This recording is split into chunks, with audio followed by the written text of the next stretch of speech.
Bonsoir à toutes et à tous, bienvenue dans votre émission sport. On est ensemble de 18h à 20h avec bien sûr cette musique I Will Survive, vous savez très bien pourquoi.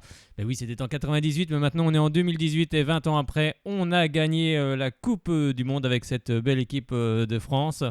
On a la deuxième étoile et ça fait vraiment du bien. En tout cas, ça fait du bien à tout le pays. Tout le monde a été heureux et tout le monde est encore heureux de cette belle victoire des hommes de Didier Deschamps. On a vécu un mois de juillet palpitant au son, en tout cas en suivant cette équipe de France. On a passé vraiment de très grands moments dans la France entière.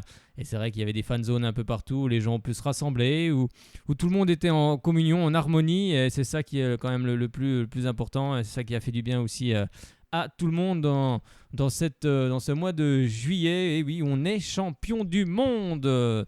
Et on va justement reparler de l'équipe de Didier Deschamps, du parcours de cette équipe de France.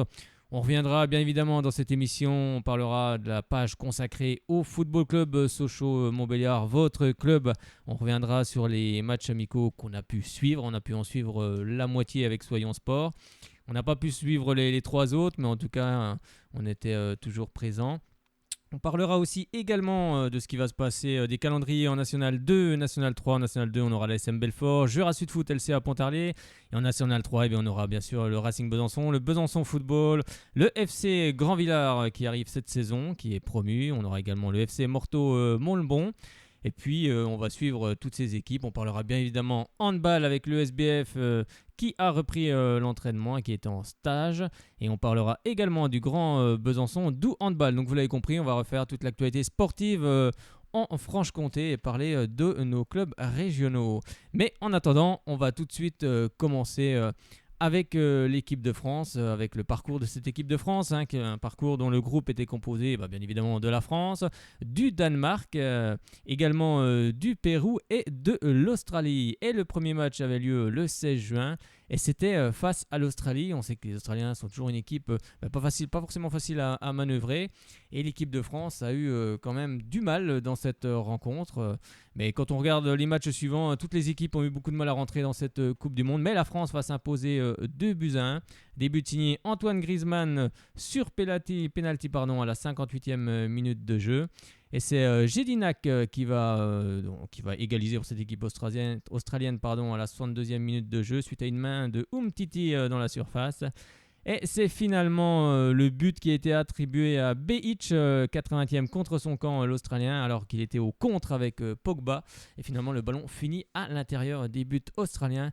Et ça, c'est tout de même une bonne nouvelle pour cette équipe française qui débute bien ce tournoi. On va tout de suite écouter le résumé de ce match France-Australie, le premier match de cette Coupe du Monde pour les Français. C'est la Coupe du Monde de la France qui commence dans quelques minutes face à l'Australie dans ce groupe C. L'entrée des deux équipes sur la pelouse de la Kazan Arena. C'est parti!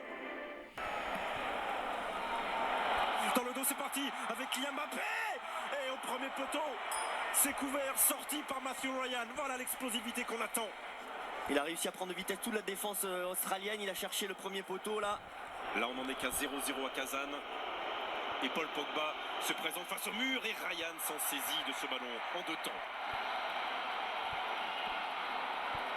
Oh, ils ont voulu à nouveau combiner les deux, mais ce n'est pas terminé pour les Bleus. Avec Antoine Griezmann du pied droit et Matthew Ryan qui se couche, ce ballon rebondissait. Mais il avait une vitesse certaine et il était un peu vicieux.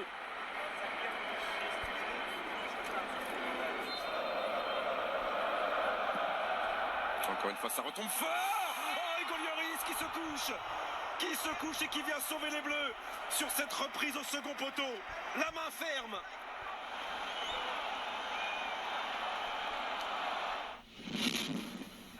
Ouais, il y a des efforts, beaucoup d'efforts à faire encore pour aller chercher 3 points. Ah, bien joué ça. Bien joué N'Golo Kanté ce ballon. Et bien joué aussi celui-ci dans le dos. Oh, il ne l'emmènera pas. Et il n'y aura pas de pénalty. Oui, il y a le ballon d'abord.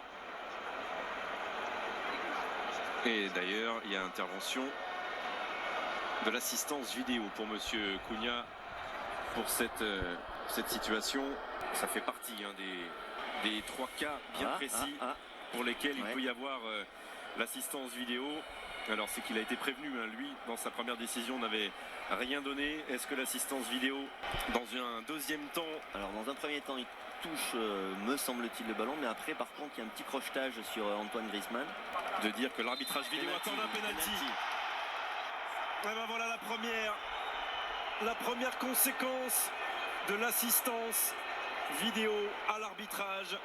C'est bon pour Griezmann et c'est bon pour les Bleus.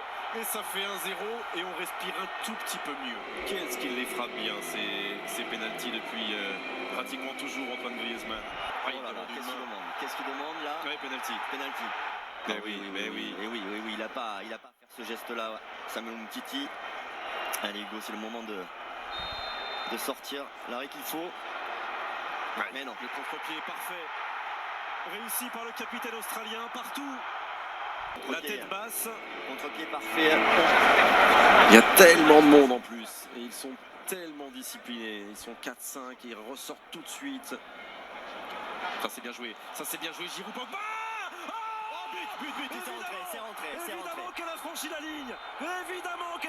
ligne. Cette balle. Évidemment. Ça fait 2-1. Oh, 81e minute. Et Paul Pogba qui tape la barre, mais qui voit son ballon passer complètement derrière la ligne australienne. C'est le double 1-2 avec Pogba et ce ballon qui est dévié par un défenseur australien. Voilà, il est dévié par un défenseur australien. C'est Beric qui le fait. Ouais. Et ce ballon qui rentre, on le voit bien là, qui touche la transversale et qui rentre. On va dire que le principal est presque fait, mais ils sont pas rassurés. Ils sont tous debout. Les remplaçants et ceux qui ont déjà joué comme Ousmane Dembélé sur le banc français, tous derrière Didier Deschamps, derrière Guy Stéphane, derrière leurs copains. C'est fait. Qui viennent dans un match tellement compliqué de nous donner un petit peu d'air et de s'imposer finalement 2-1, mais que ce fut dur, Vicente, ce France-Australie. Mais oui, ils peuvent souffler les commentateurs. Ce fut très dur, bien évidemment. C'est pas évident de rentrer dans cette Coupe du Monde. En tout cas, la France l'a fait de belle manière en prenant 3 points. C'est bon pour la confiance. On se dit que le deuxième match, lui, va être aussi compliqué car le Pérou s'est incliné et doit absolument s'imposer. Et la France, en tous les cas, va s'imposer par la plus petite des marges. 1-0 face à cette équipe péruvienne. Et c'est finalement Kylian Mbappé à la 34e minute de jeu qui va ouvrir le score pour cette équipe de France. Et ce sera terminé ensuite. Il n'y aura pas d'autres buts, même si le Pérou a frappé l'arête de la barre transversale. Mais ça ne suffira pas. L'équipe de France est qualifiée pour les huitièmes avec 2 victoires et 6 points. On va entendre tout de suite le résumé de cette rencontre face au Pérou. Un match encore compliqué, mais tous les matchs ont été compliqués dans cette Coupe du Monde car le niveau mondial se resserre. Et cette équipe de France, elle, s'est imposée et c'était le plus important. Dissiper les doutes, faire passer la peur, la tension dans le camp de l'adversaire, bref, prouver que la France a les épaules d'un prétendant sérieux à la victoire finale. Pour ce deuxième match du mondial face au Pérou, retour du 4-2-3-1, Giroud en pointe et Matuidi à un poste inhabituel d'ailier gauche, exit Dembélé et Tolisso. La présence de Giroud et son rôle de pivot s'avèrent précieux, remise pour Griezmann et frappe du Madrilène sur Galliès. Mais après un très bon premier quart d'heure, la France relâche son étreinte. 31e, Paolo Guerrero se débarrasse d'Umtiti et but sur Lloris, solide pour sa 100e sélection. Le réveil est immédiat. 3 minutes plus tard, Mbappé s'essaie à une talonnade acrobatique et Pogba a un pressing haut et efficace. Passe dans la profondeur pour Giroud dont le tir est contré. Tout heureux, Mbappé inscrit son premier but en Coupe du Monde à 19 ans, son 5e sous le maillot bleu. Lucas Hernandez conclut d'une frappe puissante, une première période plutôt encourageante pour les Bleus, mais Galliessé reste sur ses appuis, 1-0 à la pause. La seconde période n'est pas du tout du même acabit. Le Pérou tient le ballon 57% du temps sur l'ensemble de la rencontre et met les tricolores dans le dur. Le poteau repousse la tentative la plus dangereuse à la 50e minute, signée Pedro Aquino. Un quart d'heure plus tard, Andy Polo ne trouve pas le cadre. La France frappe pour la première fois en seconde période à la 82e minute. Dembélé, entré à la place de Mbappé, se montre imprécis. Bilan, 12 tirs pour les Bleus, 10 pour le Pérou. 1-0, victoire contrastée. Première période intéressante, seconde beaucoup plus inquiétante. La France est qualifiée pour les huitièmes de finale et n'aura besoin que d'un nul mardi face au Danemark pour assurer la première place de son groupe. Oui, la France n'aura besoin que d'un nul face au Danemark. Et bien ce nul, il est arrivé face au Danemark. Ça a été un match insipide. D'ailleurs, les sifflets sont intervenus à la fin de cette rencontre car les gens n'ont pas aimé du tout l'attitude des deux équipes qui n'ont pas produit beaucoup de jeux. Il n'y a pas eu beaucoup d'occasions dans cette match et c'était vraiment un match, on va dire, nul dans tous les sens du terme. Mais cette équipe de France a ramené un petit point et c'est ça quand même le plus important et se qualifie pour ces huitièmes. Peu importe l'adversaire en face, ça arrive dans une Coupe du Monde ou ça arrive dans un championnat de faire des moins bons matchs, de passer au travers. C'est vrai que Didier Deschamps avait pu à cette occasion, lors de cette rencontre, faire tourner son effectif. C'était quand même important car d'autres équipes n'ont pas pu faire tourner ces équipes, notamment l'Argentine qu'on va affronter plus tard. L'Argentine qui a vraiment bataillé jusqu'au bout pour se qualifier. Et donc finalement Didier Deschamps a fait tourner et ça a provoqué un match nul, 0 partout. Et bien on va revenir sur cette rencontre face aux Danois. Objectif première place du groupe pour l'équipe de France. Il suffit d'un match nul face au Danemark pour les tricolores, déjà qualifiés en huitième de finale. Une rencontre où Didier Deschamps fait tourner. Mandanda, Sidibé, Kimpembe et Lemar sont notamment titulaires. Un match qui met un quart d'heure à démarrer sur cette montée de Lucas Hernandez. Double 1-2 avec Giroud qui met en difficulté Schmeichel. Le gardien danois détourne en corner. Réponse danoise juste avant la demi-heure de jeu. Delaney s'arrache face à Kanté et sert Cornelius. Très bon centre pour Eriksen, devancé in extremis par Steve Mandanda. Le gardien de l'OM qui devient le Français le plus âgé de l'histoire à débuter en Coupe du Monde. Le match s'anime au fil des minutes. Autour de Dembélé de tenter sa chance en dehors de la surface. Ce n'est pas cadré. L'équipe de France a des difficultés en attaque placée. Alors Griezmann s'essaye aussi à la frappe lointaine. Sans danger pour Schmeichel, 0-0 à la mi-temps. Sous les yeux d'Hervé Renard, le sélectionneur du Maroc déjà éliminé, Lucas Hernandez cède sa place en début de seconde période. Touché, il est remplacé par Benjamin Mendy. La France peine à mettre du rythme et est en danger sur chaque coup de pied arrêté des Rouges et Blancs. Et Mandanda se fait une belle frayeur sur cette tentative lointaine d'Eriksen. Heureusement, le gardien tricolore arrive à capter ce ballon en 2 temps. 69e minute, nouveau changement côté français. Antoine Griezmann, encore décevant, est remplacé par Fekir. Le Lyonnais qui, sur l'un de ses premiers ballons, se procure la meilleure occasion française de cette seconde période. Une frappe sèche qui termine dans le petit filet extérieur de Schmeichel. Fekir, encore en action à 10 minutes de la fin sur une remise de Mbappé, fraîchement entré en jeu. Enfin un tir cadré dangereux, mais il est repoussé par Schmeichel. La France et le Danemark se quittent sur un triste 0-0, le premier de cette Coupe du Monde. Peu importe, les Bleus assurent l'essentiel, la première place du groupe C, et joueront leur huitième de finale samedi à 16h. Oui, les Français joueront leur huitième de finale et ce huitième de finale, ça sera face à l'ogre argentin. Et c'est vrai que dans cette Coupe du Monde, l'Argentine n'a pas brillé par son jeu. On n'a pas vu une équipe d'Argentine vraiment offensive. On n'a pas l'habitude de la voir jouer comme ça. Elle attendait souvent le ballon, elle ne provoquait pas. Mais peut-être que les Argentins n'en avaient pas les moyens. Et finalement, cette équipe de France va affronter l'équipe argentine de Lionel Messi et d'Angel Di Maria. Et ça commence plutôt bien pour les Français qui vont marquer sur penalty à la 13e minute de jeu avec Kylian Mbappé qui s'envole littéralement. La fusée parisienne ne peut être rattrapée et le défenseur argentin fait faute sur l'attaquant parisien et ça provoque un penalty. L'arbitre n'a pas hésité une seule seconde et c'est Antoine Griezmann qui va le frapper et qui le frappe très bien depuis le début de cette Coupe du Monde d'ailleurs. Et ça fait 1-0 pour la France.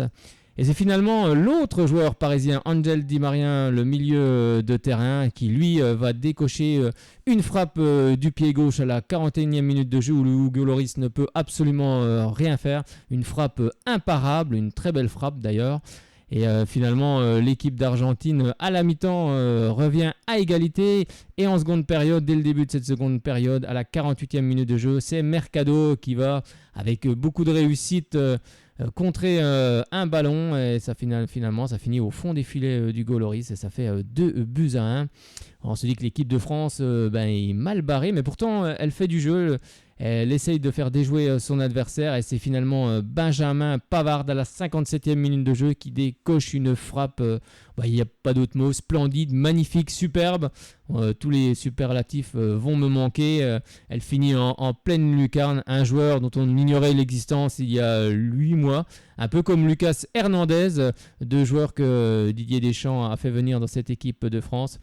Et ce jeune joueur de 22 ans, Benjamin Pavard, va décocher une frappe en pleine lucarne. Et finalement, la France revient à 2 buts partout. Et c'est ensuite le show Kylian Mbappé à la 64e minute de jeu. Un ballon qui est bien récupéré en 3 touches. On finit devant le but. Et Kylian Mbappé met une frappe magistrale. Et 4 minutes plus tard, c'est de nouveau Kylian Mbappé qui va crucifier cette équipe argentine. Ça fait 4 buts à 2. Bon, on se dit que le match va être tranquille jusqu'à la fin. Mais finalement, cette équipe d'Argentine où Sergio Kun Agüero est rentré, d'ailleurs rentré un peu tard. On a du mal à comprendre pourquoi le sélectionneur argentin Sampaoli n'a pas fait jouer Agüero dès le début de cette rencontre. Et c'est finalement lui de la tête qui remet cette équipe d'Argentine en selle. 4 buts à 3 à la 93e minute de jeu. Finalement, l'équipe de France va tenir et va s'imposer 4 buts à 3. Un match splendide. Je pense que vous ne me contredirez pas. On a vécu vraiment un très grand moment de football et on a vu cette équipe de France qui certes a pris 3 buts. Quand on est entraîneur, c'est toujours gênant, mais qui en a mis 4. Et le principal, c'est de se qualifier et les Français l'ont bien fait. Justement, on va revivre cet excellent match France-Argentine.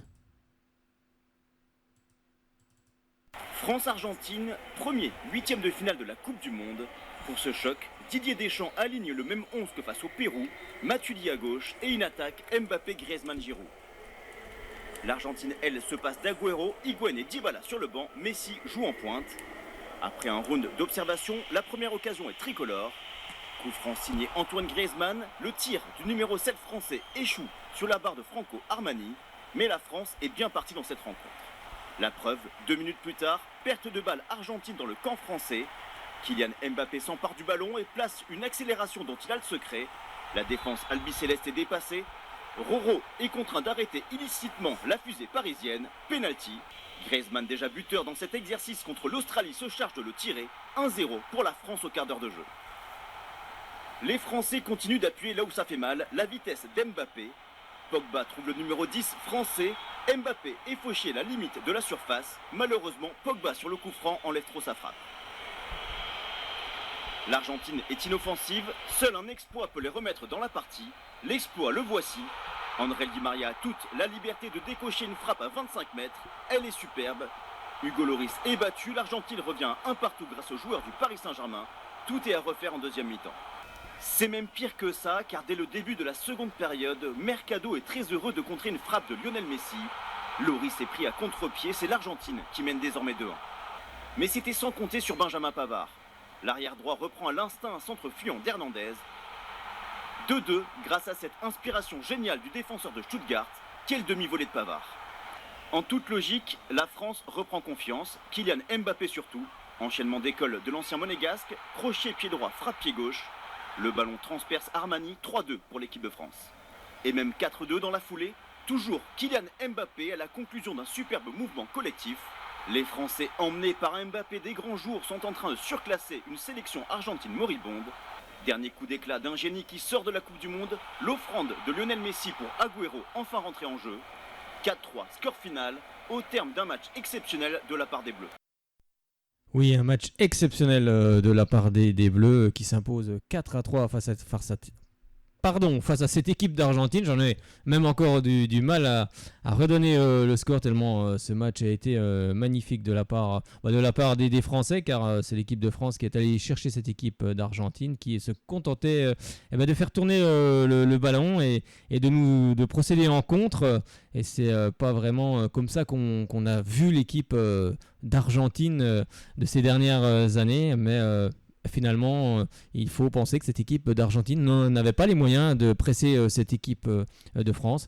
Mais les Français ont été très costauds et s'imposent face à l'Argentine et ils passent en quart de finale de cette Coupe du Monde et ils vont affronter l'équipe d'Uruguay qui a battu l'équipe de Ronaldo, l'équipe du Portugal.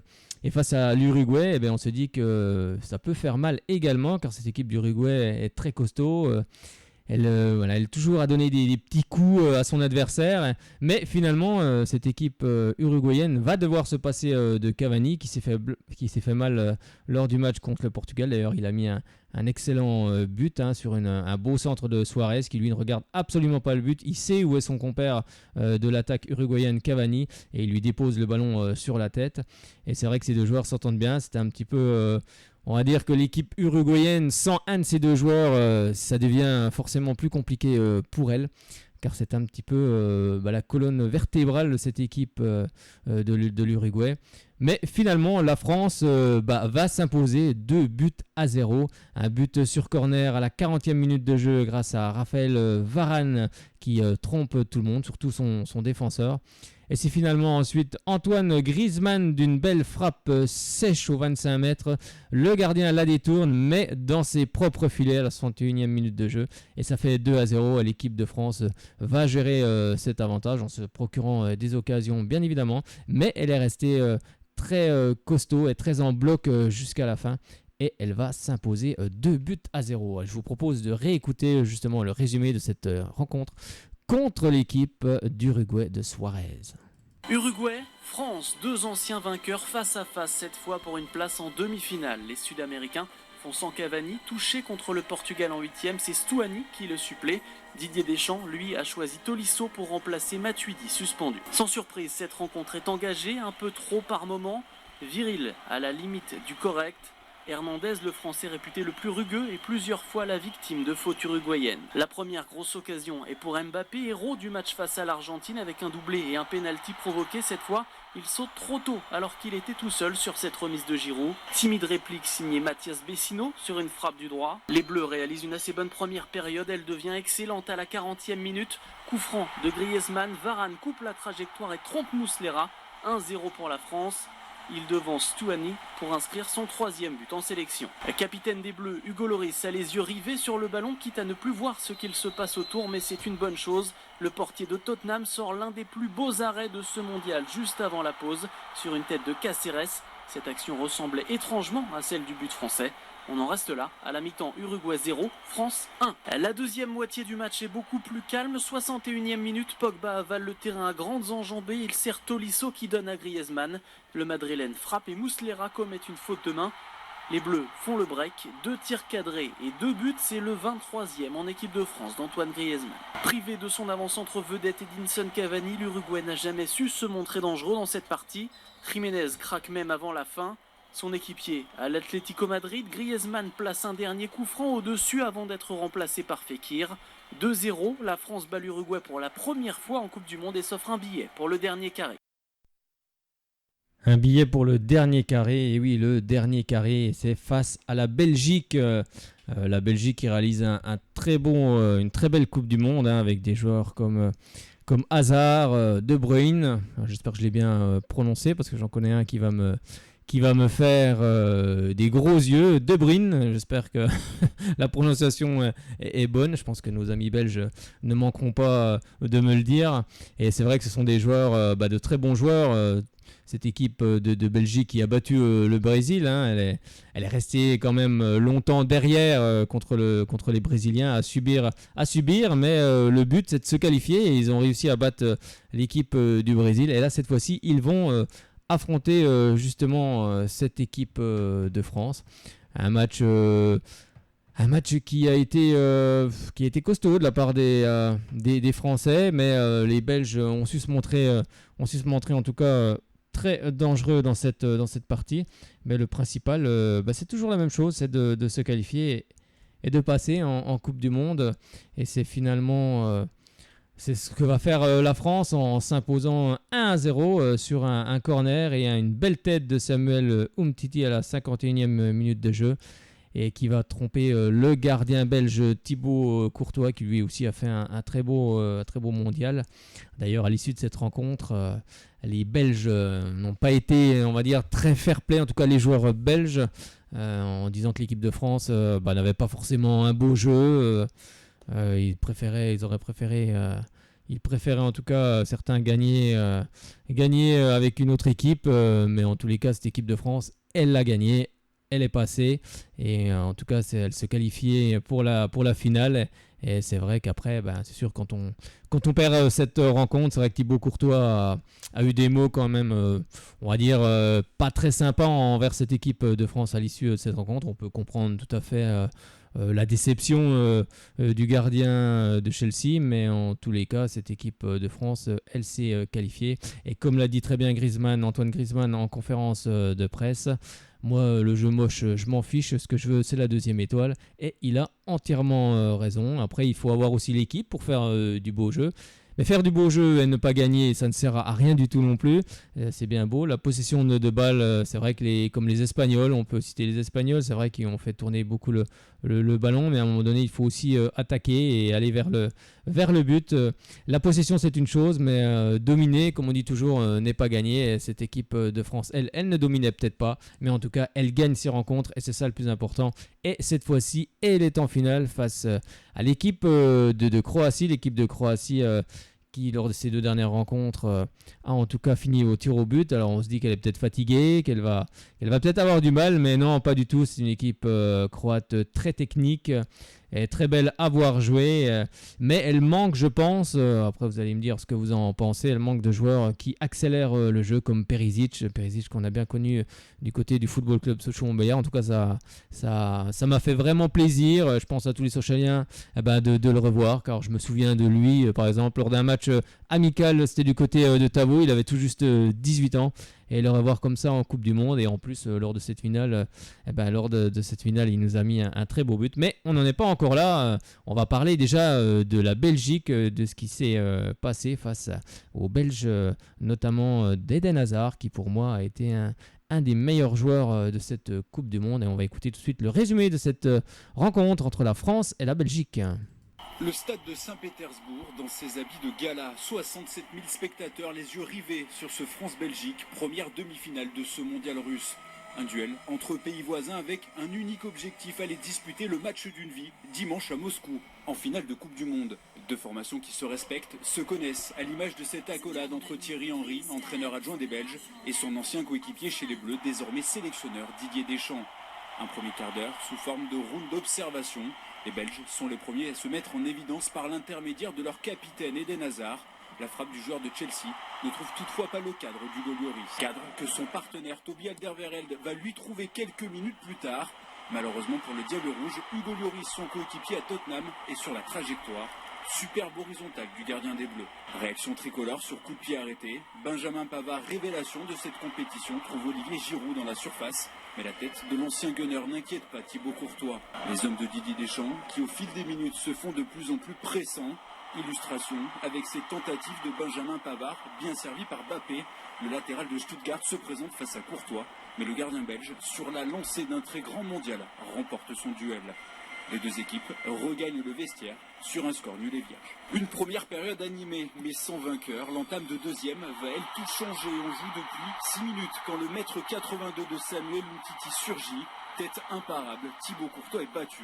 Didier Deschamps veut exulter, l'équipe de France mène 1-0 grâce à la 3e réalisation sous le maillot bleu du défenseur central barcelonais. Les hommes de Roberto Martinez accusent le coup dans la foulée. Un éclair de génie d'Mbappé transperce la défense belge.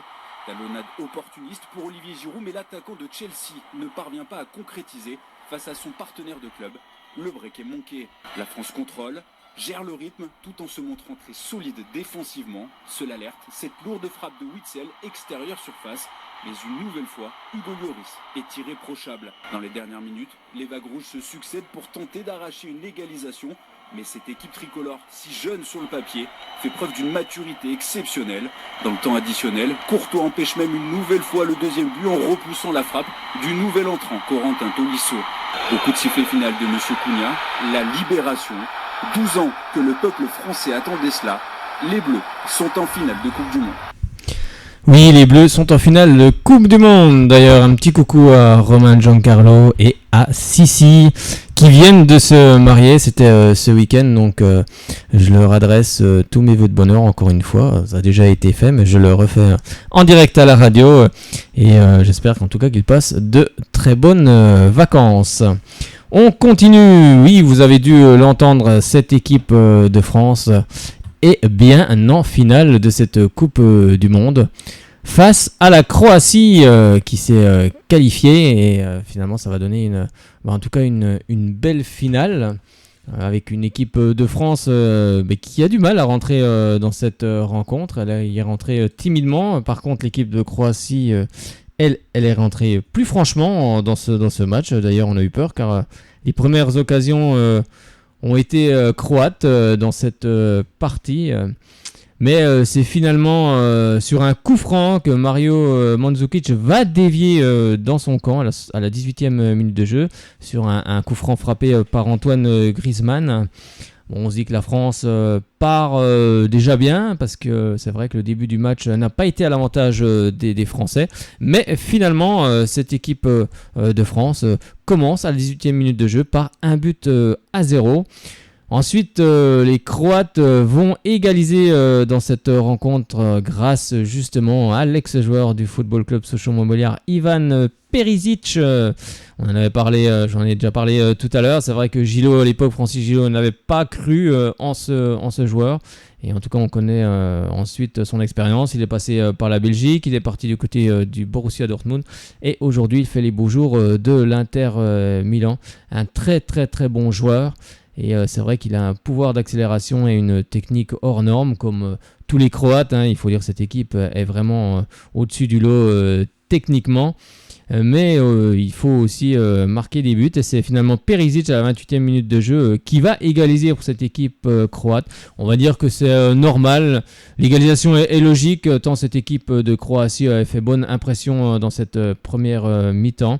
Et finalement, c'est Antoine Griezmann à la 38e minute de jeu qui va obtenir un penalty justement offert par Ivan Perisic, qui lors d'un corner, c'est Umtiti qui va pour mettre sa tête, un peu la même chose que contre la Belgique, et c'est finalement Ivan Perisic qui va faire avec sa main le petit geste qu'il ne faut pas faire. Et finalement, l'arbitre est parti voir justement la vidéo, car le VAR a été mis en service lors de cette Coupe du Monde. Et je pense que c'est vraiment une bonne chose que les arbitres soient aidés par la vidéo. En tout cas, l'arbitre a bien regardé cette vidéo, car on est tout de même en finale de Coupe du Monde, il ne faut pas se tromper. Mais en tout cas, ça a été une très belle aide pour l'arbitre central, qui a tout de suite indiqué le point de pénalty, et c'est finalement Antoine Griezmann qui a réussi de nouveau un pénalty à la 38e minute de jeu. La France mène 2-1 à la mi-temps. On se dit que la France est bien partie dans cette rencontre, mais 2-1, ce n'est rien du tout face à une très très belle équipe de Croatie.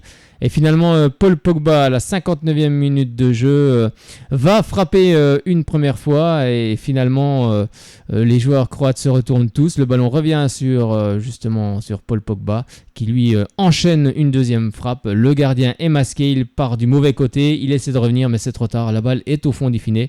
Ça fait 3-1 pour cette équipe de France. On se dit que ça sent quand même très très bon. Mais c'est finalement Kylian Mbappé à la 65e minute de jeu qui va offrir un avantage encore plus conséquent, 4-1. On se dit à cet instant-là que c'est tout de même sévère pour la Croatie, qui a réalisé quand même une belle seconde mi-temps. Mais là, à 4-1, les Croates prennent un coup sur la tête.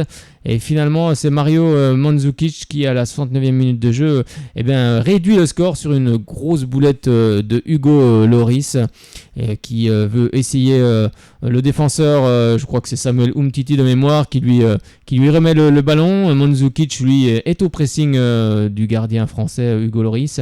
Et finalement, Hugo veut relancer du même côté où le ballon est arrivé. Souvent, on dit aux jeunes de relancer de l'autre côté, côté opposé. Et finalement, il va relancer sur Umtiti. Et Mandzukic met le pied. Et ça suffit. Le ballon finit au fond du filet. Mais on n'en veut pas à Hugo Lloris, tellement il nous a fait de superbes arrêts dans cette Coupe du Monde. Ça a été un excellent gardien. Et c'est vrai que pour être champion du monde, il faut aussi avoir un très très bon gardien. C'est ce qu'on a eu en la personne d'Hugo Lloris. Et finalement, ça en reste là, 4-2. Et oui, messieurs, dames, on est champion du monde. Ça a été bien évidemment la folie dans tout le pays, la folie sur le terrain.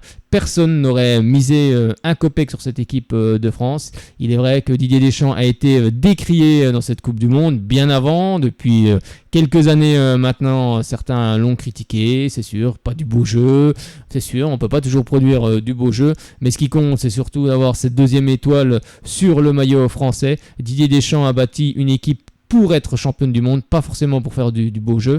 Et là-dessus, je dis bravo.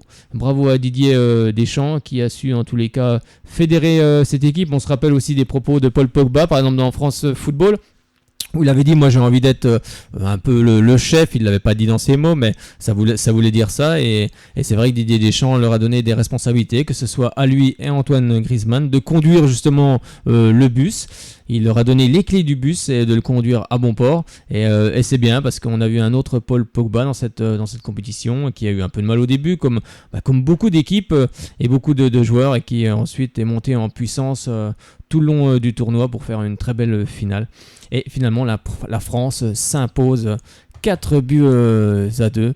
Et on va écouter tout de suite cette finale quand même. On va quand même suivre ça, le résumé de cette finale. C'est le trophée dont rêvent tous les footballeurs, le match d'une vie. La France ou la Croatie sera championne du monde ce dimanche. Ce serait la deuxième fois pour les Bleus, la première pour leurs adversaires. Pour cette finale, les sélectionneurs alignent exactement les mêmes 11 qu'en demi. Les Croates ont la maîtrise du ballon en début de match, mais la première opportunité de buter française à la 18e minute, coup franc de Griezmann. Mandzukic prolonge le ballon jusque dans son but. Le héros de la prolongation contre l'Angleterre en demi-finale marque contre son camp 1-0. 10 minutes plus tard, les hommes de Zlatko Dalic ont eux aussi un coup franc, tiré par Modric, remis dans le paquet par Versailko, prolongé par 3 Croates et Perisic conclut. Une frappe puissante sur laquelle Lloris ne peut rien. C'est son 21e but en équipe nationale. L'ailier de l'Inter Milan va déchanter, il commet une main dans sa surface, penalty accordé après assistance vidéo. C'est tiré et marqué par Antoine Griezmann, son 4e but dans ce mondial. Souvent décrié, l'attaquant madrilène répond encore et toujours sur le terrain. À la mi-temps, au stade Loujniki de Moscou, France 2, Croatie 1. Dès la reprise, le 11 au damier est à l'attaque. Rakitic lance Rebic, son tir est parfait, mais la claquette de Lloris l'est également. Comme en début de première période, la France souffre mais procède en contre. Mbappé provoque Strinic, Griezmann remet vers Pogba. Ça ne marche pas du droit, le mancunien essaye du gauche. C'est au fond des filets, Subasic est resté cloué au sol. 65e minute à présent, Hernandez remonte le terrain, il transmet à Mbappé. En un pas, le Parisien se met en position de frappe.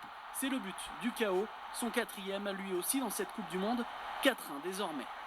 Les Croates sont groggy, mais une erreur de Lloris pourtant irréprochable jusque-là va les remettre dans la partie. Le portier français veut dribbler Mandzukic, il se fait contrer. La Croatie réduit l'écart. Fekir tout juste entré se signale avec ce tir du gauche.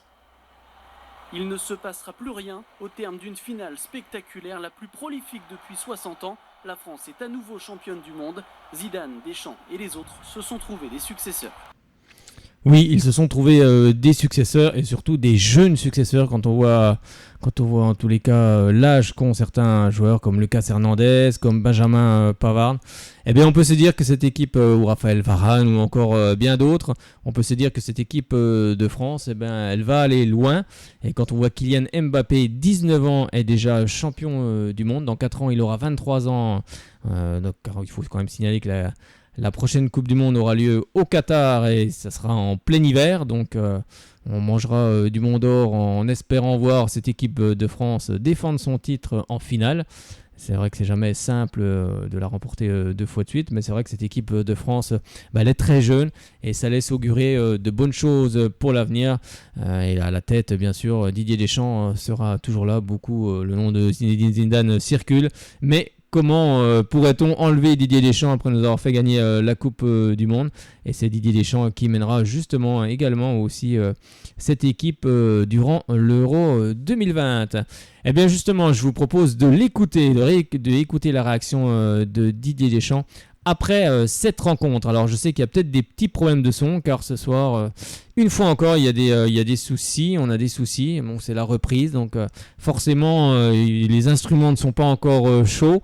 Donc ça provoque aussi des soucis. J'arrive pas à mettre sur Facebook non plus. Il y a des problèmes de son à la radio. Donc j'espère qu'on va corriger ça rapidement pour la prochaine émission. De toute façon, vous pourrez la réécouter en podcast sur la chaîne YouTube Fred Sochaux ou bien sur la page Soyons Sport sur Facebook et Twitter.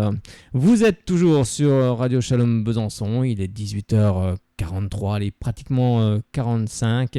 Et à 19h, après 19h, on recevra à 19h15, on recevra l'avocat du Football Club Sochaux et Montbéliard, Yanis Zobedi de Fer, qui lui reviendra sur l'équipe, pas sur l'équipe sochalienne car ça c'est plutôt le rôle du coach, mais surtout sur ce qui s'est passé avec cette histoire avec la Fédération Française de Football où Sochaux pourrait peut-être retoucher 20 millions d'euros. On en parlera bien évidemment avec lui tout à l'heure. Mais on va écouter tout de suite la réaction de Didier Deschamps après avoir été sacré champion du monde. Didier, vous l'avez fait, vous êtes champion du monde, qu'est-ce que vous ressentez là ? C'est tellement beau, c'est tellement merveilleux. Voilà, pour les joueurs, c'est une jeune génération. Il y en a, ils sont champions du monde à 19 ans. Donc, même s'il y en a eu d'autres il y a très longtemps, voilà, il faut prendre. On n'a pas fait aujourd'hui un énorme match, mais on a montré beaucoup de qualité mentale. Mais on a mis 4 buts quand même. Donc voilà, c'est mérité. Et je suis super heureux pour ce groupe-là parce qu'on est parti de loin quand même. Ça n'a pas été toujours simple, mais voilà, à force de travail aussi, et eux à l'écoute. On est passé par des moments un peu difficiles, mais il a besoin de ça. Et là, ils sont sur le toit du monde pour 4 ans. Et vous, personnellement, vous entrez dans l'histoire, hein, Didier, vainqueur en tant que joueur, en tant que sélectionneur. Il y avait Zagallo, il y avait Beckenbauer, maintenant il y a Didier Deschamps. Ouais, c'est des plus grands techniciens que moi, sur le terrain au moins. Ça, on s'en moque. Ouais. Oui, après je pense pas à moi, mais évidemment, je suis là pour atteindre des objectifs, gagner des titres. Ça m'a tellement fait mal de perdre ce titre de champion d'Europe d'il y a 2 ans, et je pense que ça nous a servi aux joueurs et à moi aussi. Le fait de modifier un peu, de désacraliser cet instant de finale, je pense que ça a été important aussi. Après, le match il appartient aux joueurs. Et c'est eux qui ont gagné les matchs et qui sont champions du monde. Et nous, on est liés. Moi, entraîneur, tout mon staff, on était 20 personnes dans le staff. Voilà, depuis 55 jours aujourd'hui. Donc, il y a beaucoup de travail. Et là, c'est le sacre suprême. Donc, c'est merveilleux. Juste un mot pour les Français qui vous écoutent. Mais on les aime. On est fiers d'être Français. Et puis, on se retrouve demain. Peut-être pas tous, mais voilà, fiers d'être bleu. Et comme le dit notre président de la République, vive la République. Vive la République, vive la France. Bien évidemment, on est toujours champion du monde. Ce titre, on ne nous l'enlèvera pas. Il est sur le maillot. La 2e étoile, elle est là. Et surtout, on rentre dans le cercle de ceux qui l'ont gagné 2 fois. Et c'est une bonne chose en tous les cas. On va écouter également d'autres réactions. Vous doutez bien qu'il y a eu beaucoup de réactions après ce titre. Mais je voulais quand même vous passer la remise du trophée car c'est quand même un instant magique. Ils ont fait la fierté de leur peuple, de leur présidente. Elle est géniale. Ah, elle est top, elle. Elle est bien à l'aise. Oh là là. Et qu'est-ce qu'on prend sur la tête là, c'est incroyable. Ouais, mais Coupe du Monde pluvieuse. Coupe du Monde heureuse. Voilà. C'est le déluge. Alors elle est très heureuse si c'est le déluge. Monsieur Poutine qui remet aussi les médailles aux Français. Infantino aussi, et le président Macron qui avait dit je viendrai à partir des demi-finales. Il était confiant, il a dit qu'il lui aussi il n'y a que la victoire qui est belle. Il a été récompensé, il avait bien senti le coup. Les 23 bleus, Hugo Lloris, Mandanda, Alphonse Areola, Lucas Hernandez, Presnel Kimpembe, Benjamin Mendy, Benjamin Pavard, Adil Rami, Djibril Sidibé, Samuel Umtiti, Raphaël Varane, Golo Kanté, Blaise Matuidi, Steven Zonzi, Paul Pogba, Corentin Tolisso, Ousmane Dembélé, Nabil Fekir, Olivier Giroud, Antoine Griezmann, Thomas Lemar, Kylian Mbappé, Florian Thauvin, le sélectionneur Didier Deschamps, ils sont champions du monde et ils sont trempés. Ce sont de dignes perdants les Croates en tout cas. Desch, il est trempé jusqu'aux os. De toute façon, ça devait être prévu dans le protocole en cas de succès de la part des joueurs. C'est arrivé plus tôt que prévu et c'est le ciel qui vient bénir cette sélection-là. Ces joueurs-là qui vont soulever la coupe, le trophée. Quelle saison quand même pour Zinedine Zidane qui gagne encore une fois la Ligue des Champions et son coéquipier de l'équipe de France, Didier Deschamps, son compère qui va chercher le Graal, la Coupe du Monde. C'est fabuleux, fabuleux destin de ces joueurs-là, de cette génération 98 qui a su à la fois être énorme comme joueur et comme entraîneur. Il y a Laurent Blanc qui est dans les tribunes. Ils ont su prolonger la fête nationale, ces bleus-là, ces 23 bleus-là et leur sélectionneur et tout le staff. Il est ému aussi, notre président Emmanuel Macron, ému de cette victoire et du travail accompli par tous les Bleus. C'est lui qui disait une compétition réussie, c'est une compétition qu'on gagne. Emmanuel Macron. Oui, alors c'est réussi. Eh oui, elle est là. Elle est là. Faut la prendre. Elle veut la toucher. Ah, c'est une fin très heureuse, très enjouée, très sympathique. Allez, au capitaine. La consécration. Ils sont champions du monde. Le ciel de Moscou peut bien leur tomber sur la tête désormais. Ils sont champions du monde. Ces petits bleus-là, 20 ans après la génération 98. Marcel, Lolo, Fabien, Manu, Dugas, tous les autres ont trouvé leurs héritiers. La France a une nouvelle génération de surdoués, a une nouvelle génération de champions. Bravo au staff emmené par Didier Deschamps, Guy Stéphane, Franck Raviot, Grégory Dupont, le staff médical, Franck Le Gall, Jean-Yves Vandeval, Christophe Geoffroy, Denis Morel, Alexandre Germain, Guillaume Vassou, Philippe Tournon pour qui a 74 ans, le chef de presse, célébrait sa dernière Coupe du Monde, le cuisinier Xavier Rousseau, Thierry Marsalek et Éric Dubray, Guillaume Bigot, Mohamed Saadji, Nicolas Piri, Bachir Néhar et Philippe Rocherieux. Voilà tout ce beau monde qui a permis le succès des joueurs sur la pelouse. Dédé est en fête. Dédé a passé le relais 20 ans après. Et oui, Dédé va passer le relais 20 ans après.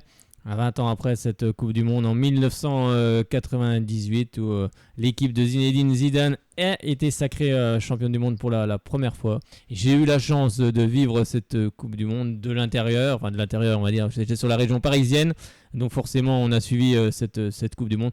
Et j'ai la chance en tout cas d'en suivre une deuxième, d'en avoir suivi une deuxième et c'est quand même pas donné à tout le monde. Donc merci cette belle équipe de France qui a subi des critiques parfois on va dire honteuses, scandaleuses de la part de l'Italie. On a vu certains journalistes italiens qui ont dit pour certains que cette équipe de France était une équipe africaine. Non messieurs, c'est une équipe avec de la diversité, c'est ça la France.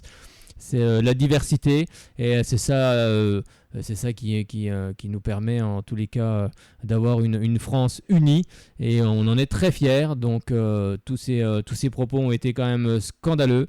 Moi je n'ai qu'une chose à dire, je suis fier de cette équipe de France, fier de cette diversité, fier de mon pays et je suis en tout cas très heureux qu'elle ait remporté cette Coupe du Monde malgré toutes les critiques que Didier Deschamps a essuyées. Et il a répondu en tous les cas sur le terrain, tout comme l'a fait en son temps Aimé Jacquet, qui lui aussi avait reçu des critiques vraiment affreuses. Et c'est vrai que les deux ont répondu, et cette équipe de France, elle l'est pour la deuxième fois en 2018. Allez, on va pas rester là-dessus parce que toutes ces attaques ont été vraiment très basses. On va passer justement aux différentes réactions. On va écouter par exemple Adil Rami qui n'a pas pris part justement à toutes ces rencontres et qui aurait sans doute, c'est ce que a dit Didier Deschamps, rentré pour ce dernier match, cette finale face à la Croatie. Si Hugo Lloris n'avait pas, en tous les cas, on va dire, provoqué cette petite boulette de fin de match à 4-2, à 4-1, je pense qu'Adil Rami serait rentré. C'est un joueur qui a apporté beaucoup en dehors du terrain, car certains joueurs sont restés sur le terrain, lui il est resté en dehors. Certains n'ont pas tous pris part, en tous les cas, au match de l'équipe de France, mais il y a aussi des joueurs qui ont su amener une autre dynamique à cette équipe de France, car c'est sûr que l'équipe de France gagne sur le terrain, mais aussi en dehors, parce que quand un vestiaire vit bien, ça se ressent sur le terrain. Et en tous les cas, Adil Rami a amené en tout cas sa bonne humeur. On sait que c'est un chambreur, quelqu'un qui a beaucoup d'humour, et il a amené tout ça, et on va l'écouter justement. C'était au micro de nos confrères de beIN Sport. C'était justement un bon moment. Il y a Robert, il y a Louis, il y a tout le monde, il y a Bruno Chéroux également qui est présent. Il y a tous les voyous de la France. Adil, champion du monde. Champion du monde. Vous vous rendez compte? C'est dur, c'est incroyable. Franchement, c'est pas trop lui. Ouais. C'est Blaise juste à côté de nous. Je savais qu'on allait gagner. Bon. Je le savais, il y avait trop de de leur équipe. Trop de hic. Modric, Rakitic, on est sur les mêmes lines, d'accord. Je me remets en mode conférence de presse d'Adil Rami. J'étais complètement perdu. Adil, c'est exceptionnel. C'est exceptionnel, mais franchement, je pense que Monsieur Pires va pouvoir vous le dire, c'est pas facile. C'est dur, c'est du travail, c'est du sacrifice. Mentalement, c'est dur à l'expliquer, faut le vivre. Et surtout, le pire du pire, c'est quand tout le monde vous envoie des messages, vous envoie des vidéos de ce qui se passe en France avant le match. Par rapport à la dernière demi-finale, on rentre dans la peur de décevoir les Français. Parce qu'on a vu les Français en fait après les demi, et on se dit qu'on a peur de les voir tristes et pleurer, et on se dit qu'on a du mal à imaginer autre chose que la victoire. C'est ce qui explique ce match un peu compliqué. Compliqué, ouais. On a joué contre une belle équipe de Croatie, une équipe qui joue au ballon, mais ce qui est bien, c'est qu'on est resté fidèle à notre tactique. Ça plaît pas à tout le monde. Mais aujourd'hui, le plus important, c'est que... Est-ce qu'on s'en fout pas un peu? Toujours une étoile. Je m'en tape. Franchement, je m'en tape. Aujourd'hui, parfois, ça m'arrive de jouer. J'ai joué beaucoup de matchs. Je suis pas loin de 500 matchs, je crois. Et ça m'arrive de dominer, d'avoir la position, de bien jouer. Et tu perds. Je m'en tape maintenant. Maintenant, si on doit être moche et gagner, voilà, on est champion du monde. Un champion du monde, il est jamais moche. Adil, vous avez traversé cette Coupe du Monde avec un sourire et une moustache qui sont désormais célèbres. Mais aussi sur le banc, c'est un bonheur colossal de faire partie de ce groupe, de l'avoir aidé comme vous l'avez aidé, parce que s'ils sont champions du monde, si vous êtes champion du monde, c'est aussi parce que vous y avez participé. C'était pas facile pour moi, c'est vrai que je monte toujours j'essaye de vivre le moment à 100%, de garder le sourire. C'était compliqué pour moi. Parfois je priais en tout cas de pas rentrer, parce que l'équipe est dans une bonne dynamique et tu t'as pas de rythme. Je m'entraînais 2 fois par jour. Mais aujourd'hui, le plus important, c'est que je me dis que je suis champion du monde. Pourquoi? C'est parce que j'ai fait une belle saison avec l'Olympique de Marseille. Merci à l'Olympique de Marseille. J'ai joué sous blessure, avec un pec en moins, avec le mollet un petit peu à l'envers. Et aujourd'hui, c'est pour cela que peut-être que je suis champion du monde, parce que je me suis accroché. Et ça a payé. Donc voilà, c'est pour moi, c'est magnifique. Et j'étais à la mairie de Fréjus il y a 12 ans, et aujourd'hui, je suis champion du monde. C'est incroyable. On parle beaucoup des Champs-Élysées. Un mot pour la Canebière qui est en feu. Oh, j'ose même pas imaginer. Oh là. Marseille. Marseille, c'est la folie. Mais je voudrais dire un truc qui est important, parce que c'est vrai que il m'est déjà arrivé d'avoir des critiques de mes frères marocains. Je suis français d'origine marocaine, et aujourd'hui on est champion du monde, mais je suis aussi marocain. Et je suis fier de ce que le Maroc a pu montrer pendant cette Coupe du Monde. Aujourd'hui, c'est la France, la diversité. Il y a eu des Algériens, il y a eu des Africains, il y a eu des Congolais, il y a eu de tout. On est beaucoup. Et c'est ça le charme de la France. Et donc, comme je l'ai dit tout à l'heure, avec un peu plus d'excitation, on a souffert en France par rapport à tout ce qui s'est passé. Et aujourd'hui, on est fiers de montrer qu'on n'est pas tous les mêmes. Et que j'aime mon pays, quoi qu'il arrive. On n'est peut-être pas tous les mêmes, mais on est tous champions du monde, en tout cas. Et une deuxième fois. Quand on voit les chants, la Canebière, franchement, j'ose même pas imaginer. C'est la hayat, c'est le bordel, laisse tomber. Il y a qui sur le plateau, tu m'as dit? Il y a du monde, il y a autour de Darren Tulette, il y a Louis, il y a Bruno, mais bien sûr qu'il y a... Hey, now, can I speak with you in English? Don't worry, I'm here. I'm ready for speaking English with you. Il maîtrise toutes les langues, merci beaucoup. Félicitations, merci pour le bonheur. Ouais, on les aura les méchants. You speak English very well, Mr. Rami. Oui, c'était Adil Rami, lui, qui justement parlait de l'expérience d'être sur le banc, et surtout d'amener aussi sa bonne humeur et son humour tous les jours au quotidien pour cette équipe de France qui, bien sûr, plus l'échéance, plus on arrivait vers la finale, bien sûr, plus la pression augmentait sur les joueurs. Et c'est vrai que des joueurs comme Adil Rami et puis d'autres, sans aucun doute, amènent aussi cette bonne humeur qui permet à tout le monde de déstresser, de faire baisser cette pression. Parce que quand on arrive en finale de Coupe du Monde, la pression doit être énorme. Et en tout cas, ces joueurs font beaucoup de bien dans un vestiaire. On va écouter qui cette fois-ci ? Eh ben, on va écouter par exemple Paul Pogba qui revient justement sur cette finale. La réaction de Paul Pogba, champion du monde. Paul, vous êtes un créatif. Alors, il y a deux solutions. Soit je vous fais une interview classique, je vous pose des questions, soit je vous laisse carte blanche pour parler aux Français pendant le temps que vous souhaiterez. Je pose les questions. À quoi pensez-vous aujourd'hui quand on vous dit que vous êtes champion du monde ? Je pense à toutes ces années. Non, je rigole, non, je pense à 98 quand je regardais la cassette de la Coupe du Monde avec mon père chez moi. On regardait, mais en boucle, on regardait tout le temps. Et aujourd'hui, je suis champion du monde. C'est incroyable. Mais il manque mon papa. Mon papa, voilà, paix à son âme, qui est là, il nous regarde. Mais je pense qu'il serait très très fier de moi. Regardez ça ensemble et voilà, c'est spécial, c'est pour lui ça. Fier, c'est certain, fier de votre but aussi. Vous avez marqué en finale de Coupe du Monde. On va le revoir ce but. Pied gauche. Ouais, c'est vrai en fait, je lance Kiki. Il part sur le côté, il fixe les défenseurs et après il centre, c'est Grisou qui la récupère. Et il jongle en même temps et il me la décale. Il jongle très longtemps là. Et il me la décale, je frappe une fois et là je vois le gardien, il se décale et en fait je frappe côté gardien et il voit pas le ballon. C'est magnifique, je n'arrive pas à le croire. Vous êtes tout calme là. Je reconnais pas Paul Pogba. Quoi ? Vous m'avez pas vu quoi ? Vous voulez que je sois fou ? Vas-y, je suis fou. C'est magnifique. Dinguerie. Marqué en finale.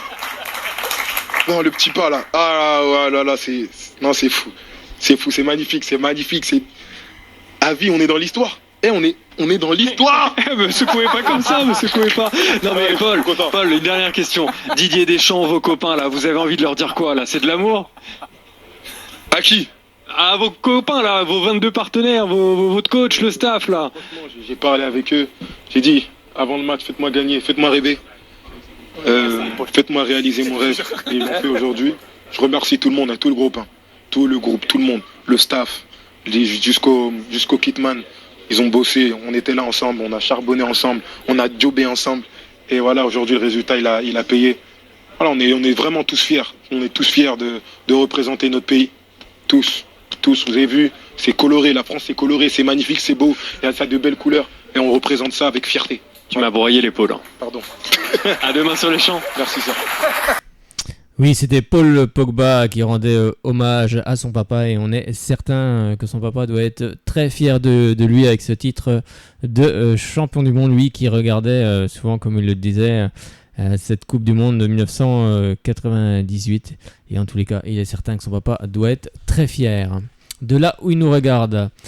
On va continuer justement toutes ces réactions avec également Antoine Griezmann qui justement nous fait part de cette Coupe du Monde et surtout ce qu'il en a pensé.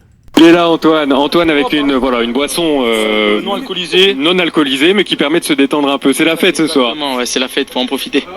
Antoine, vous êtes là, vous vous amusez, vous passez devant toutes les caméras. C'est une joie indescriptible ce soir pour vous. C'est un kiff. Voilà, en début de saison, c'était mon objectif d'être champion du monde. On savait que ça allait être compliqué. J'ai eu des débuts compliqués en septembre jusqu'à décembre. Et voilà, après j'ai haussé mon niveau. Dans cette Coupe du Monde pareil, jusqu'en 8e c'était pas le Grisou ou le Grisi qu'on connaît et voilà après en match à élimination directe c'est là où je me suis mieux senti, plus en confiance et voilà j'ai essayé de faire de mon mieux. C'est un doublé pour vous ce soir ou pas alors ? Ah pour moi oui hein. Oui. Bah oui, attends, le ballon partait dans la direction du but. Et pour moi c'est un doublé. Okay. Alors doublé, très bien. Donc la question. Qui choisit hein. Oui. Pour l'instant la FIFA a priori dit but contre son camp de Mandzukic. Je vais parler avec la FIFA je crois. Ça peut changer. Mais alors du coup j'ai une question. Doublé finale de Coupe du Monde. Ouais. Ça vous dit quelque chose ? Zim Zidane. Non mais après voilà comme j'ai dit c'est une légende pour nous et il me reste encore beaucoup de chemin à parcourir pour arriver à sa hauteur. Dernière question sur ce groupe France. Qu'est-ce qui a fait la différence ? On parle d'une famille, c'est vraiment ça, c'est l'état d'esprit ? Je pense que c'est ça. Par exemple, avant de... Pas la veille, on est quel jour là ? On est dimanche. On est dimanche, donc le vendredi soir, voilà, on a fait un petit feu au camp de base. Et voilà, on était pas mal de joueurs, on a parlé de tout. du match, de nos rêves, de ce qu'on pouvait devenir. Et voilà, franchement, le groupe vit bien. Et je pense que ça s'est vu pendant la compète. Et on rêve de quoi quand on est champion du monde maintenant ? Je sais pas, hein, franchement, là, ce que j'ai envie, c'est d'arriver à Paris et que ça soit la fête. Voilà, pour tous les Français, pour nous, pour nos familles, pour le staff, pour tout le monde. Vous savez que vous avez été émouvant lorsque vous avez parlé au peuple français, du peuple français, un peuple différent avec plein d'origines différentes. Ça touchait beaucoup de monde. Vous allez les retrouver demain. Ouais, c'est ça, c'est notre France et c'est pour ça qu'on est fiers d'être Français comme j'ai dit et c'est un kiff pour jouer pour la France et pour tous les Français. Bien oui, c'est un kiff Antoine Griezmann. Ben oui, la France est multiculturelle et en tout cas ça fait plaisir les mots qu'il a prononcés à l'égard de ce pays et de tout ce qui se passe. En tout cas, ça a fait du bien et merci Antoine Griezmann, même si bien sûr il a eu du mal à rentrer dans cette compétition. Mais ils sortent aussi ces joueurs de grosses saisons. Hein. Ils ont pratiquement 60 matchs. Je crois que celui qui en avait le plus, c'était, il me semble que c'était le joueur croate Rakitic du FC Barcelone avec pratiquement 70 matchs cette saison. Et forcément des gros matchs, car quand on dispute la Ligue des Champions, toutes les coupes, ce sont des gros matchs, donc il faut vraiment avoir une très bonne hygiène de vie. Et en tous les cas, bravo à eux. Allez, on va écouter cette fois-ci le Benjamin de cette Coupe du Monde, Mbappé, qui a été élu meilleur jeune de cette Coupe du Monde. Kylian, bravo, champion du monde à 19 ans. La vie est plutôt belle. Oui, c'est bien. Je suis content, surtout pour l'équipe. On a longtemps souffert pour en arriver là et voilà, on a réalisé notre objectif et on est vraiment content. Les émotions, ça ressemble à quoi ? De la joie, du plaisir, du bonheur, un lâcher prise ? Ouais, on a tout ça, de la fierté aussi. Voilà, on sait que on sera dans l'histoire à jamais. On ne pourra jamais nous oublier et ça c'est une fierté. Et après bien sûr la joie de voir tous les Français heureux, de voir nos familles qui étaient là heureux, tout le monde heureux, donc c'est vraiment une belle chose. Kylian, je sais que vous mettez souvent, tout le temps en avant le groupe, vous avez raison évidemment, mais on vous parle souvent. Antoine Griezmann, venez Antoine. Antoine Griezmann, il est là que pour perturber ses partenaires. C'est ça le groupe France aussi, hein. C'est du chambrage tout le temps. C'est ça, ça permet de décomplexer et de penser à autre chose lorsqu'il y a beaucoup de pression, donc c'est super. On prédit pour vous un avenir formidable. Le présent, il est déjà formidable. On parle de Ballon d'Or, on parle de meilleur joueur du monde. Comment vous vivez avec ça et comment êtes-vous heureux avec ça aujourd'hui ? C'est bien, toutes les louanges, c'est quelque chose de bien, mais je sais ce que je veux. Et à partir du moment où vous savez ce que vous voulez, tant que je suis pas arrivé là où je veux, même s'il y a beaucoup de louanges, ça peut pas arrêter mon travail. Donc, mais vous voulez arriver où ? Vous êtes champion du monde ? Le plus loin possible. Je pense que si on est champion du monde aussitôt, c'est qu'on peut faire de belles choses à l'avenir. Donc je pense plus que c'est un passeport pour continuer à travailler, le champion du monde. Donc c'est quelque chose de fantastique, mais c'est pas quelque chose qui va m'arrêter. Bon, c'est un sacré passeport. On se voit sur les champs demain ? Ouais, avec le peuple français ? Ouais, je serai là, je manquerai pas à l'appel. Merci beaucoup. Oui, merci beaucoup Mbappé, ce jeune homme du haut de ses 19 ans, a toujours le mot juste en tous les cas et je pense qu'il a dû recevoir une très très bonne éducation et qu'il doit être très bien entouré et il ne faut pas oublier qu'il va reverser toutes ses primes.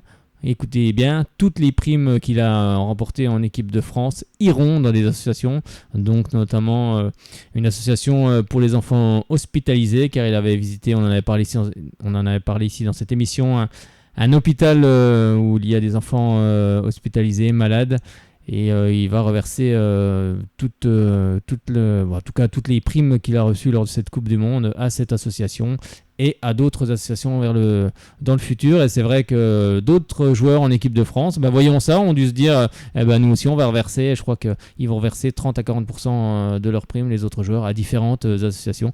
En tout cas, un très beau geste et il n'a que 19 ans, donc non seulement il est très très performant sur le terrain, mais en plus en dehors du terrain, c'est un jeune garçon qui a beaucoup de cœur et Et ça, c'est quand même très bien. C'est une chose qu'il faut souligner.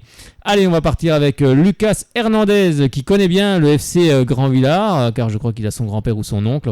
Certains du FC Grand Villard me contrediront peut-être, et qu'il a laissé un message, notamment durant cette Coupe du Monde, pour les U18 qui disputaient une finale. Et on va l'écouter, Lucas Hernandez. Champion du monde avec tout, Lucas Hernandez, 22 ans et déjà champion du monde, Lucas. C'est énorme ce qui se passe ce soir pour vous. C'est incroyable. Je pense qu'on ne réalise pas encore ce qu'on vient de faire. C'est quelque chose de très grand et quand on arrivera demain sur Paris, je pense qu'on va tous réaliser ce qu'on a fait. C'est ça la suite du programme maintenant, les Champs-Élysées, l'amour de tous les Français qui sont dans la rue ce soir. Ah ouais, surtout fêter ça avec tous les Français. Je pense qu'il y en a des millions qui sont dans les rues en train de fêter ça. Franchement, j'espère qu'une chose, c'est que demain arriver à Paris et voir tous ces gens-là dans les rues et crier vive la France. Et l'histoire pour vous, elle est un peu particulière. Il y a Antoine Griezmann qui est là, votre partenaire de l'Atlético. Venez Antoine. Antoine, venez faire l'interview. Bon, non, il passe chez les collègues d'abord, c'est pas grave. Pour vous, l'histoire elle est particulière aussi parce qu'il y a quelques mois, vous n'étiez pas en équipe de France, pas avec Léa. Il y avait cette hésitation et puis finalement cet amour du maillot français que vous avez dit et que vous avez prouvé sur le terrain aussi. Ouais, c'est vrai que voilà, je pense qu'il y a eu beaucoup de Français, beaucoup de journalistes, gens qui m'ont critiqué parce que bon, ils pensaient que je me sentais pas français, mais dès que le coach m'a appelé et la première fois que j'ai porté ce maillot, je savais que j'allais tout donner à mort et ça s'est vu. Je pense que dans toute cette compétition, j'ai rien lâché et aujourd'hui j'ai tout donné sur le terrain aussi et on a pu gagner ce trophée, champion du monde, c'est quelque chose d'incroyable et j'attends qu'une chose, c'est d'arriver sur Paris et le fêter avec tous nos gens. Oui, fêter ça avec tous les gens sur les Champs-Élysées. Champs-Élysées qui étaient forcément bondés, mais il y a eu aussi également une polémique car le bus de l'équipe de France est allé très vite du côté de l'Élysée. Environ, ils ont mis 12 minutes aux dernières infos et c'est vrai que beaucoup de gens ont été très déçus que les Bleus ne soient pas restés plus longtemps. Il est vrai qu'en 98, ils ont mis beaucoup de temps pour descendre les Champs-Élysées. Et c'est vrai qu'il y avait des gens qui attendaient là depuis de nombreuses heures, car l'avion de l'équipe de France avait déjà 2h30 de retard. Et c'est vrai que ces gens ont attendu et n'ont vu leur champion que quelques secondes pour certains. Donc c'est vrai que la Coupe du Monde, elle appartient au peuple français et ça aurait été bien d'ailleurs que les joueurs restent plus longtemps. Ce n'est pas de leur faute, c'est comme l'a rappelé Didier Deschamps chez nos confrères de RMC. Et c'est le protocole. Ils ont suivi tout simplement le protocole qui les conduisait de l'aéroport en passant par les champs et pour finir à l'Élysée retrouver le président de la République Emmanuel Macron. Mais je pense qu'on aurait pu les laisser un petit peu plus profiter du peuple français. Ça, c'était mon petit message. On part cette fois-ci, allez, on va retrouver le gardien de cette équipe de France, gardien aussi en club de Tottenham, c'est Hugo Lloris. Hugo Lloris, la capitaine de cette équipe de France, champion du monde. Exactement, ouais. Il était avec nous il y a 4 minutes, on lui a donné une mission, c'est de revenir avec 2 coupes de champagne. Et c'est peut-être la première mission qu'il n'a pas réussi à accomplir pendant cette Coupe du Monde. Champion du monde, Hugo, on s'est vu après chaque match. Et on a vu progresser ce groupe et là on se retrouve et vous êtes champion du monde et on a envie de l'être un petit peu avec vous. Ah non, mais tous les Français le sont, même si on a fait ce qu'il fallait sur le terrain, mais derrière il y a tout un pays, mais c'est un grand moment de joie, un grand moment d'union et c'est bien d'avoir décroché cette deuxième étoile. C'est exceptionnel même. Vous avez traversé cette Coupe du Monde en étant quasi parfait avec Antoine Griezmann. Il fait tout Antoine Griezmann, il est en pleine forme. Vous avez traversé cette Coupe du Monde de manière absolument parfaite, avec une montée en puissance jusqu'à aller chercher cette deuxième étoile. À quel moment vous avez senti que ça y est, vous alliez l'avoir? Non, je crois qu'une force s'est installée à partir du match face à l'Argentine où chaque match on pouvait sortir du tournoi et il a fallu faire encore plus d'efforts pour l'équipe. Tout le monde s'est mis au service de l'équipe et la star a été l'équipe pendant tout le tournoi. Chacun a joué à son meilleur niveau et au final on a réussi étape par étape à se surpasser et encore aujourd'hui face à une très belle équipe croate ça a été vraiment difficile. Mais on a été solide mentalement et ça, on le sait dans le football, le mental est très très important. Hugo, vous êtes un formidable capitaine, vous êtes capable de mettre des mots tout de suite après les rencontres sur ce qui a fonctionné, ce qui n'a pas fonctionné. Là, je voudrais parler à l'homme, celui qui n'avait pas soulevé énormément de trophées dans sa carrière, au moment où il a pris la Coupe du Monde dans les mains pour la soulever dans le ciel pluvieux de Moscou. Qu'est-ce qui s'est passé dans votre tête ? Non, c'est un moment émouvant, surtout que voilà, j'avais ma grand-mère, j'avais mon frère, ma sœur, mes 2 filles, ma femme dans les tribunes, donc il y a ça, il y a tout le travail derrière, le chemin accompli avec diverses fortunes, mais voilà, il faut toujours travailler, voilà, on est récompensé. Je suis très fier à titre personnel, très fier pour mes coéquipiers, pour ma famille, mes amis et pour les Français également. Les pensées au moment de soulever la coupe, juste les pensées à ce moment-là précis, prendre son temps, ne pas aller trop vite. On m'avait prévenu. J'ai essayé de le faire. Voilà, on le sent, cette coupe est chargée d'histoire et on le sent.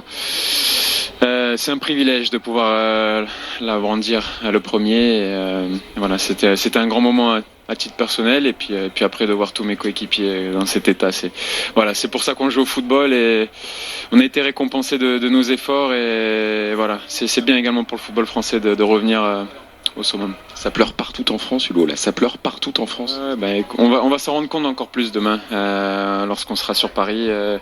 C'est vrai qu'on est en Russie, on est un petit peu dans notre bulle, mais voilà, on s'y prépare parce que ça va être un grand moment inoubliable. Au nom de tous ceux qui vous regardent, merci beaucoup Hugo Lloris.